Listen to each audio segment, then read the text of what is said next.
নমস্কার, র্যাপিড টাইমসে জানাই সকলকে স্বাগত। সারাদিনের সমস্ত খবরের আপডেট নিয়ে আমি মোনালিসা। সংসদে ইন্দিরার বৈঠকে যোগ দিলেন এনসিপিআই সাংসদ সুদীপ বন্দ্যোপাধ্যায়।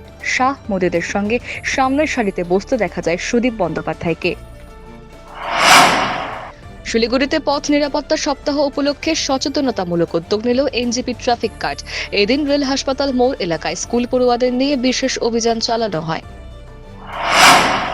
শিলিগুড়িতে মদ্যপ অবস্থায় স্কুল ভ্যান চালানোর অভিযোগে এক চালককে আটক করল এনজিপি থানার পুলিশ। ঘটনার তদন্তে নেমেছে পুলিশ। শিলিগুড়ির ভক্তিনগর থানা অন্তর্গত ইসকন মোড়ের কাছে ভয়াবহ পথ দুর্ঘটনায় আহত হলেন 4 জন। দুর্ঘটনায় দুমড়ে মুচড়ে গিয়েছে একটি গাড়ি।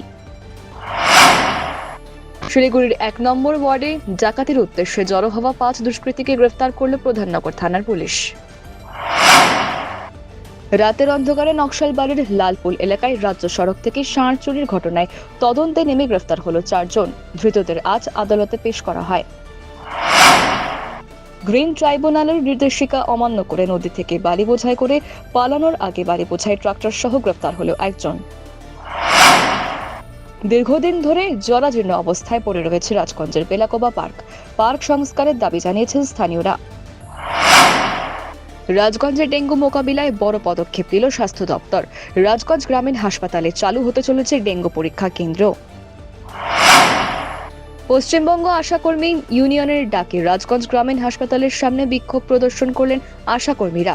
বিজেপি বিধায়ক চন্দনা বাউরের পদত্যাগ দাবি করেন তারা।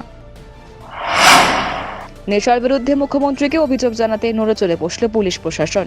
জলপাইগুড়ি শহরে ইন্দিরা কলোনি এলাকায় রাতভর অভিযান চালিয়ে উদ্ধার হলো নেশার সামগ্রী। আজকের মতন এখানেই শেষ করছি র্যাপিড টাইমসকে। ততক্ষণ নজর রাখুন শিলিগুড়ি টাইমসে। আমাদের শিলিগুড়ি টাইমস আপনারা পেয়ে যাবেন বিভিন্ন সোশ্যাল মিডিয়া প্ল্যাটফর্মসে, যেমন Facebook, YouTube, Threads, X handle আর ইনস্টাগ্রাম পেজে।